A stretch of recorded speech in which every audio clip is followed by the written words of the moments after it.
శ్రీగురుభ్యో నమ.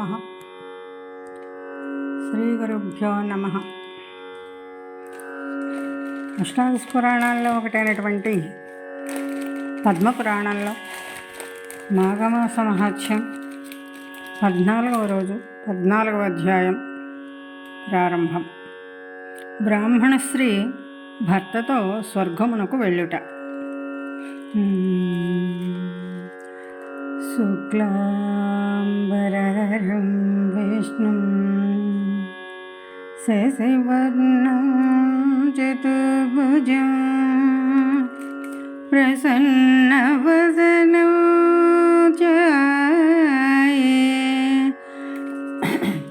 సర్వవిఘ్నోపశాంతయే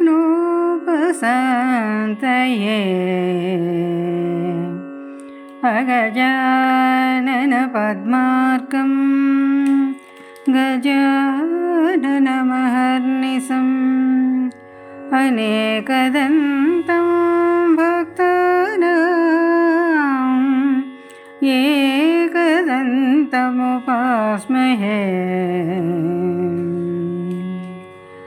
శరదిందు సమాకారే పరబ్రహ్మస్వరూపిణి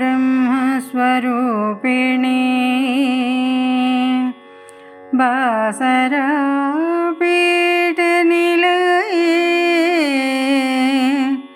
సరస్వతీ నమోస్తుతే.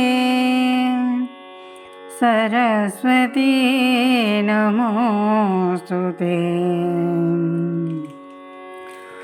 గురు బ్రహ్మా గురు విష్ణు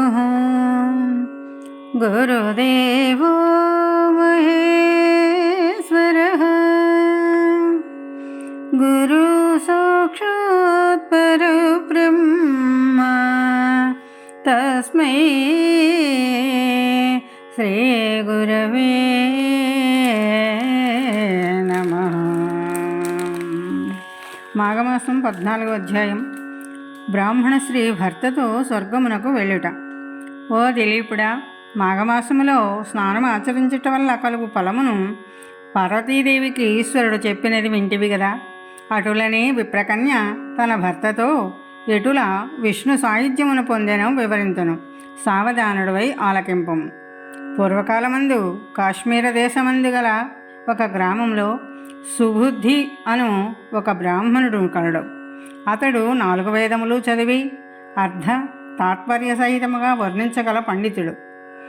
చదువునందుల పాండిత్యము కలదు. బుద్ధి అందును పేరుకు తగినట్లుగానే పెద్దలను గౌరవించుట, భూతదయ కలిగి అందరి మన్నలను పొంది ఉండెను.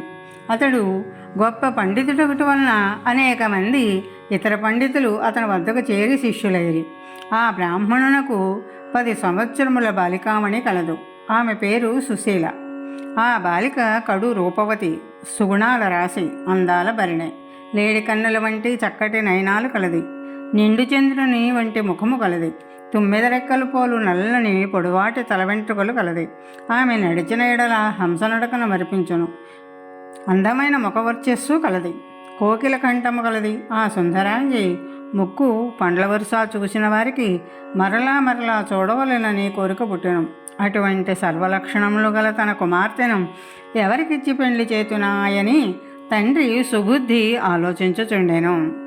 ఒకనాడు సుమిత్రుడను శిష్యుడొకడు గురువుగారి ఇంట జరుగు దైవ కార్యమునకు పూజాద్రవ్యములను తెచ్చుటకై అడవికి బయలుదేరి వెళుచుండగా దారిలోనున్న ఉద్యానవనములో సుశీల తన స్నేహితురాండ్రతో బంతులాటలాడుకొనుచూ ఉండెను. ఆ బంతి బయటకు పడినందున బంతి తెచ్చుటకు తోట వెలుపలకు సుశీల వచ్చి సుమిత్రుని చూసింది. సుమిత్రుడు కూడా యుక్త వయస్సులో ఉన్నాడు. చక్కటి అవయవసౌష్టము కలవాడు, విశాలమైన వక్షము కలిగి బంగారు కాంతి గల రూపవంతుడు. అతని అందమును సుశీల చూడగానే నివ్వెరిపోయింది. అతనిని తదేక దృష్టితో చూచి అతనిని వెంబడించింది. సుమిత్రుడు తన కార్యము కొలది చాలా దూరము ఏగెను. అంత కొంత దూరం ఏగుసరికి ఒక కోనేరు కనిపించెను.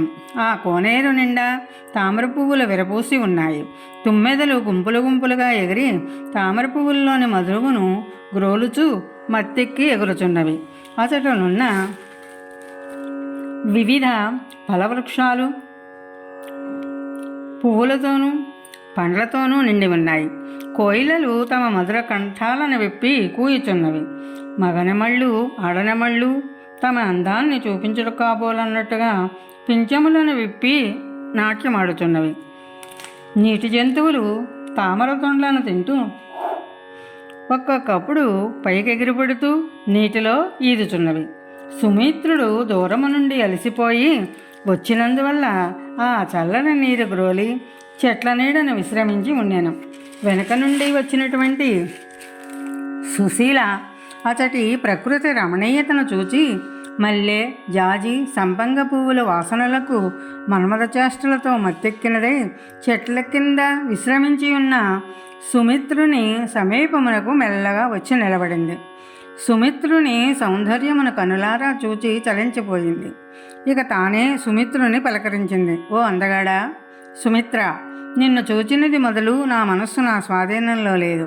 అందుకే నీ వెనుక ఎంత దూరం వచ్చి తిని ఈ ఏకాంత ప్రదేశము నన్ను కౌగిలించుకొని నాతో కూడుము. నీ వయస్సు నా వయస్సు సరి సమానం. ఇద్దరము ఏరి కూర్చిన జంట వలె ఉన్నాం. చిలక గోరింకల వలెను రతి మన్మధుల వలెను లీనమైపోదము. ఆ చెట్టుపై ఉన్న గువ్వల జంటలను చూడు. మధువును త్రాగి మత్తెక్కిన తుమ్మెద జంటలు చూడు ఎలా ఉన్నాయో. కాన రమ్ము, నా యవ్వన బింకాన్ని ఆగ్రాణించుము. సమయమును జారవిడువకము. నా సుకుమార లేత శరీరాన్ని సున్నితములకు అవయములను నీకు అర్పించను. నీవు మన్మధుని వలె వచ్చి నన్ను కౌగులించుకొని అనేక విధాల విప్రకుమారుని తొందర పెట్టసాగిన. అంత సుమిత్రుడు నిశ్చేష్టుడై నోట మాట రాక శిలా విగ్రహం వలెను. కొంతసేపు అయిన తర్వాత బాల, నీ మాటలు చూడ పిచ్చిదాని వలె ఉన్నాయి. నీకేదైనా గ్రహం ఆవరించిందా అని సందేహము కలుగుతున్నది. అది ఏనుగాక నీవు నా గురువు కుమార్తెవు. నేను నీకు అన్ననగుదును. నీవు నాకు చెల్లి వంటి దానవు. నీ మనస్సును నీవు స్వాధీనం చేసుకోలేని స్థితిలో ఉన్నావు. నీవెంతటి అందగత్తెవైనాను హద్దు మీరి ప్రవర్తించుట భారత నారికి తగదు. అదీగాక నీవు విద్యావతివి పుణ్యవతివి గాన నీ ప్రయత్నమును మానుకొనుము. నీకు కష్టములు ఎదురవును అని వావి వరుస లేక మన్మథాగ్నికి బలి అయి మనమిద్దరము సంభోగించిన ఆ మహాపాతకము సూర్యచంద్రాదులు ఉన్నంత వరకు మనం ఎన్ని జన్మలెత్తినాను ఏ జన్మలెత్తినాను మనలను వెంటాడుతూనే ఉండను. ఆ నరక బాధల నుండి మనమెన్నటికీ నీ విముక్తి నొందజాలము. కాన నీ కోరిక నేను అంగీకరింపజాలను.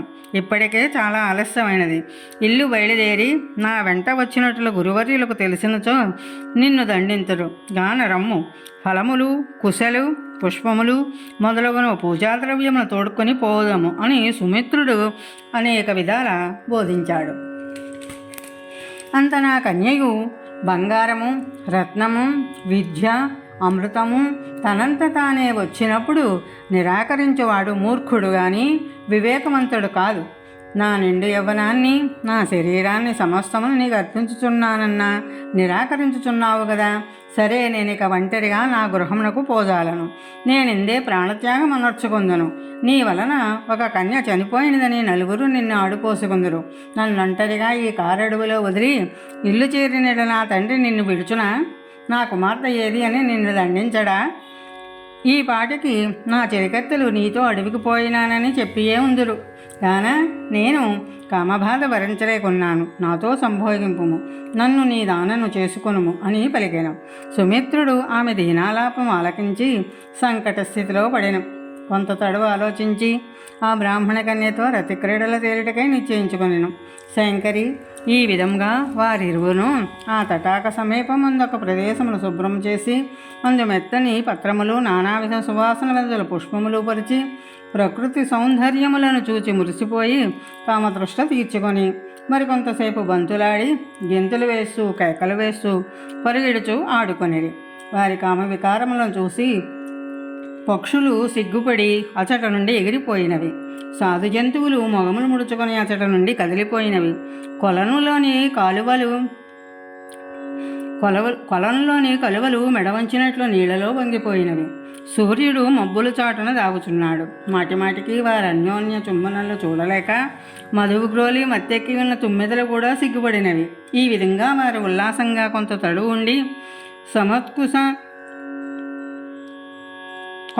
ఉండి కుశలు పుష్పములు నానావిధ ఫలములు సంగ్రహించి ఇంటి ముఖము పట్టి ఇల్లు చేరిరి. సుమిత్రుడు గురువునకు నమస్కరించి తెచ్చిన పూజాద్రవ్యములు సమర్పించెను. అడవికి పోయి కష్టపడి తెచ్చిన వస్తువులను సంతోషంతో గురువు స్వీకరించి కుమార్తెను చూచి, సుశీల, నీవు ఉద్యానవనములో చెల్లుడితో బంతులు ఆటలాడి అలసిపోయి ఉన్నావు. పాపం, ఎండకు నీ సుకుమార ముఖారవిందం ఎటులు వాడిపోయి ఉన్నదో కదా. రమ్ము, ఈ మధుర పదార్థములను భుజించి కొంత తడవు విశ్రమింపు. ఆటలాడు కొనటం వల్ల నీవు ధరించిన ఉడుపులు కూడా నలిగి ఉన్నవి అని కుమార్తెను బుజ్జగించి తినుబండారములు అందించాను. ఆమె లోపలోన బెదురు, పైకి ఏమయో ఎరగని దాని వలె నటించాను. మరి కొంతకాలమునకు సుశీలను హిమాలయ ప్రాంతవాసియాగు బ్రాహ్మణుడు ఒకడు పెళ్లి ఆడి అత్తవారింటినే ఉండిపోయాను. మరి కొంతకాలమునకు సుశీలను పెళ్లి ఆడిన ఆ బ్రాహ్మణుడు పరలోక గతుడయ్యాను. భర్త శవంపై పడి సుశీల ఏడ్చుచున్నది. చాలా దుఃఖించాను. నవయవ్వనవతి సౌందర్యవతి అగు తన కుమార్తెకు అకాల వైద్యము కలిగిన కదా అని గొల్లుమని ఆడదాని వలె తండ్రి ఏడ్చుచుండెను. ఓయి భగవంతుడా, చిన్న వయసునందే ఇంకనూ సంసార సుఖమన్నది అనుభవించకనే ఈమెను విధవరాలను చేసితివా తండ్రి. దీని కాలం ఎట్లు తీరును? ప్రజలు విధవను చూచినడలా అమంగళాకరమని భావింతురే. ఏ శుభకార్యములందునూ పాల్గొననివ్వరు కదా. దీనికి కర్మ నేనేలా కలిగించి తిరి అని పరిపరి విధములుగా దుఃఖించాను. అంతలో అచ్చోటికి ఒక సిద్ధపురుషుడు భిక్షాటనకై వచ్చాను. ఆ సమీపమునందే ఒక మూల ఏడుపులు వినపడుచున్నందున శవమున్న చోటికి వెళ్ళి సుబుద్ధితో, ఆర్య, మీరు దుఃఖించుటకు కారణమేమి చెప్పుడు అని పలికాను. అంతట సుబుద్ధి సిద్ధపురుషునితో, స్వామి, మా దుఃఖము గురించి ఏమని చెప్పుకుందను? మీ తేజస్సు చూచడం వల్ల కొంత ఉపశమనం కలిగినది. ఈ బాలిక నా కుమార్తె. ఆ చనిపోయినవాడు ఆమె భర్త.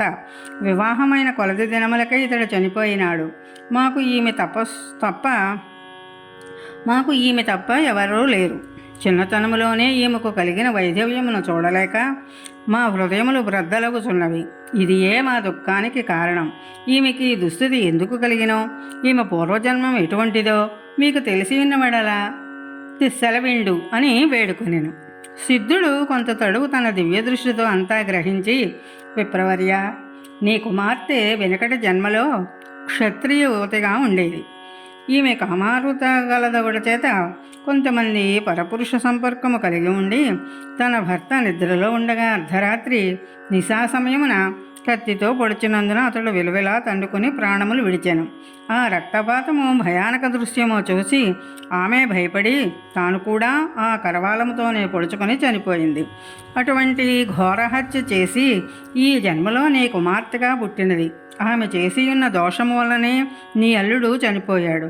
ఆమెకు చుట్టుకున్న పాతకం వల్లనే విధురాలైంది. అంతటి పాపాత్మరాలు అయినప్పటికీ పుణ్యాత్ములకు మీకు ఎలా జన్మించినదో ఆ వృత్తాంతము కూడా వివరించదని వినుము. చాలా సంవత్సరాల క్రిందట, అనగా నీ కుమార్తె యొక్క 14 జన్మల వెనక మాఘమాసంలో సూర్యభగవానుడు మకర రాశి యందుండగా కొంతమంది బ్రాహ్మణ స్త్రీలతో కలిసి యమునా నదీ తీరమునకు పోయి స్నానము చేసి ఇసుకతో గౌరీదేవి ప్రతిమను చేసి భక్తి శ్రద్ధలతో పూజలు చేయుచున్నది. ఆ బ్రాహ్మణ స్త్రీలు చేసిన గౌరీదేవి పూజలో నీ కుమార్తె కూడా పాల్గొనడం వల్ల ఆ వచ్చినటువంటి పుణ్యఫలం చేతని నీ వంశంలో నీకు కుమార్తెగా పుట్టినది. అయిననేమి నీ శిష్యునితో రహస్యంగా అడవికి పోయి తన కామవాంఛ కొరకు అతనితో రమించింది. అందువలననే ఈ వైధవ్యం కలిగింది. పూర్వజన్మ వలన పవిత్రమైన నీ ఎంత పుట్టినను ఘోర పాపం చేసి ఉన్నందున తన మగనిని పోగొట్టుకుని విధవరాలైంది. కనుక పూర్వజన్మలో చేసిన పాపకర్మ వల్లనే నీ కుమార్తెకు అకాల వైధవ్యం కలిగింది. ఇప్పుడు దుఃఖించిన లాభమేమున్నది? కానున్నది కాకమానదు. మనుష్యుడు తాను చేసిన పాపపుణ్యాల ఫలితం ఎప్పటికైనాను అనుభవించవలసిందే కదా, దేవతలకైనాను కష్టములు తప్పవు అని పలికిన సిద్ధుని మాటలకు సుబుద్ధి హరిహరి నేనెంతటి పాపపు మాటలు వినవలసి వచ్చినది. పూర్వజన్మలో ఈ నా కుమార్తె తన భర్తను హత్య చేసి తాను ఆత్మహత్య చేసుకున్నదా? ఈ జన్మలో కూడా కన్యగా ఉండి నాకు కుమారునితో సమానుడు, తనకు సోదరుడు లాంటి వాడని గ్రహించగా నా శిష్యునితో కూడినదా? ఆహా, ఎంతటి ఘోరము అని మనస్సులో విచారించి ఆ సిద్ధిని చూసి, స్వామి, మీ పలుకులు ఆలోచించినది మొదలు ఒకవైపు పుత్రికపై కోపము, మరి ఒకవైపు ప్రేమ కలుగుచున్నవి. కానా కుమార్తె పాపము నుండి ఎటుల విముక్తురాలగునో, తిరిగి నా అల్లుడు ఎటుల పునర్జీవితుడవునో మీరు వినిపించవలసిందిగా కోరుచున్నాను అని పలికెను.